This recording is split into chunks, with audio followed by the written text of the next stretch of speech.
Sir இப்போ நமக்கு வந்து ஒரு கமெண்ட் ஒன்று வந்திருக்குது. 2 மாசம் சம்பளம் வரல. கால் அடிச்சா கூட அட்டன் பண்ண மாட்டேன்றாங்க. எப்படி கம்ப்ளைண்ட் குடுக்கலான்னு கேட்டுருக்காங்க சார்.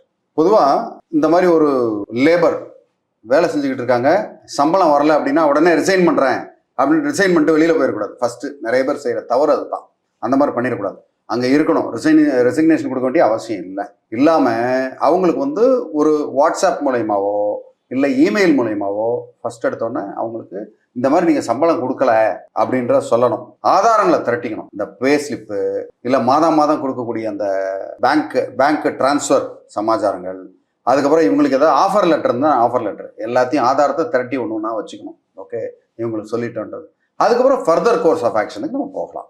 சார் இப்போ ஆதாரத்தை தட்டும் போது கார்பரேட் இமெயிலேருந்து அனுப்பணுமா இல்லை அவங்களோட பிரைவேட் இமெயிலேருந்து அனுப்பலாமா? ஏன் பிரைவேட் இமெயிலேருந்து அனுப்பலாமே. ஓகே, இல்லைனா நீங்க வந்து உங்களோட இமெயிலேருந்து அனுப்பிச்சிட்டு அதுக்கப்புறம் அதுக்கு சிசி போட்டுக்கலாம். அதனால பொதுவா இந்த மாதிரி நேரங்கள்ல நம்ம ஆதாரங்களை திரட்டுறது தான் முதல் வேலையா இருக்கணும். சார் இப்போ நமக்கு மட்டும் சம்பளம் வரல அப்படின்னு தனிநபரா பண்றது சரியா, இல்ல குரூப்பா ஒரு 5-6 பேத்துக்கு வரல அப்படிங்கிறத குரூப்பா அட்டாச் பண்ணி பண்றது சரியா இருக்குங்களா? தனித்தனியா பண்றது தான் சரியான ஒரு அணுகுமுறை. ஒரு குரூப்பா பண்றதா இருந்தா அவங்க ஒரு சங்கம் வச்சிருந்து மற்றும் அதுல இருந்து நீங்க பண்றதுன்றது என்டையர்லி டிஃபரெண்ட். பட் இது செய்யும் போது இது தனித்தனியா பண்ணாதான் வந்து அது ஆதாரப்பூர்வமா இருக்கும். இல்லைன்னா சம்பந்தமே இல்லாம யாராவது ஒருத்தவங்களுடைய கேஸ் இருக்கும். ஏன்னா 5 பேர் ஒன்னா சேர்ந்து தான் பண்ண போறாங்கன்னு தெரியாது. அதுல ஒருத்தர் வந்து ஒரு ஆதரவாயிருவார், இல்ல எனக்கு கொடுத்துட்டாருன்னு சொல்லிடுவாரு, நாளைக்கு கோர்ட்டுக்கு போனா கூட. அதனால அது பிரச்சனை வரும். தனித்தனியா பண்றதா கரெக்ட். சார் இப்போ நம்ம சிசி வைக்கும்போது கம்பெனிக்கு மட்டும்தான் சிசி வைக்கிறோமா, இல்லை வேற ஏதாவது அந்த கம்ப்ளைண்ட் செல் அந்த மாதிரி எதுலையாவது சிசி வைப்போமா? அது பொதுவாக ஒரு சில பேர் என்ன பண்ணுவாங்க, அந்த கம்ப்ளைண்ட் ஃபோரமு அது ஏதாவது ஒரு ஃபோரம் இருக்கும், இல்லை அந்த செல்லுக்கு கவர்மெண்ட் அத்தாரிட்டிஸுக்கு பண்ணுவாங்க. பொதுவாக அது அப்படி பண்ண தேவையில்லை. ஓகே, டைரெக்டாக யாருக்கு பண்ணுறீங்களோ அவங்களுக்கு உங்களுக்கு காப்பி வேணும்னா காப்பி அதை நீங்கள் வச்சுக்கிறதுக்கு அதை அனுப்பிச்சிக்கலாமே தவிர மற்ற வேற ஆளுகளுக்கெல்லாம் பண்ணி அது தேவையில்லாமல் அதை கான்ட்ரவர்சியை கிளப்பக்கூடாது.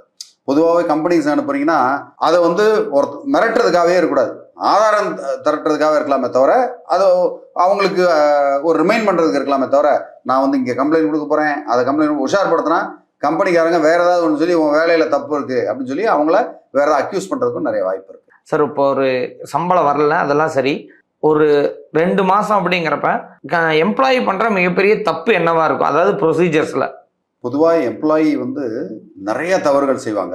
அதாவது வாட்ஸ்அப்பில் தவறுதெல்லாம் மெசேஜ் அனுப்புறது, திடீர்னு லீவை போடுறது, சம்மந்தமே இல்லாமல் ஒரு வேலையை தவறாக செய்கிறது, வேலைக்குள்ளே வந்து வேறு ஏதாவது இது பண்ணலன்னு. ரெண்டாவது, இந்த கம்பெனி வந்து சரியான சம்பளம் கொடுக்கல அதை செய்யலைன்னு சோஷியல் மீடியாவில் பண்ணுறது, இல்லை இன்னொருத்தவங்கள்ட்ட போய் ஏதாவது அவதூறாக பேசுறது, கம்பெனியை பற்றி அவதூறாக பேசுறது, கம்பெனி ப்ராடக்டை பற்றி அவதூறாக பேசுறது, வேலைகளை பற்றி பேசுறது, உயரதிகாரியை பற்றி பேசுறது, இந்த மாதிரி தவறுதலாக பேசி இவங்களே ஒரு தவறான ஒரு வழிகள் வந்துடுவாங்க. ஸோ அப்போ சம்பளம் கொடுக்கலன்றது மாறி இவர் தப்பு பண்ணாருன்ற இது வந்து மெயின் ஃபோக்கஸ் ஆயிரும். அதனால ரொம்ப ஜாக்கிரதையா, கோபப்படக்கூடாது, தேவையில்லாம சண்டை போடக்கூடாது. கிரிமினல் கேஸ் ஆயிட்டா அதுக்கப்புறம் அந்த சம்பளம் வாங்குறது ரொம்ப கஷ்டமாயிரும். அந்த கிரிமினல் கேஸை சால்வ் பண்றதுக்கே இவரோட சம்பளத்தை விட அதிகமாக செலவாகும். அதனால கண்ணியத்தோட கரெக்டா இருந்து எல்லாம் சம்பளம் வாங்குறது தான் நம்மளுடைய குறிக்கோள்னு இருந்தா கண்டிப்பா வாங்கிடலாம். அதுல எந்த வித டவுட்டுமே இல்லை. இப்ப சம்பளம் போடாம 2 மாசமா போடாம திடீர்னு 3வது மாசம் இவன் பிரச்சனை பண்ணுவான், சம்பளத்தை நம்மகிட்ட வந்து கேட்கறான், 4 பேருக்கு முன்னாடி இவனை வேலையை விட்டு நிறுத்திடுவோம் அப்படின்னு சொல்ற கம்பெனி மேல கேஸ் போட முடியுங்களா? கண்டிப்பா கேஸ் ஃபைல் பண்ணலாம். அது வந்து ப்ராப்பரா பாத்தீங்கன்னா ஒரு லேபர் கேட்டகரியில இருந்தா அட்வொகேட்டு வக்கீல் அது எதுவுமே தேவையில்லை.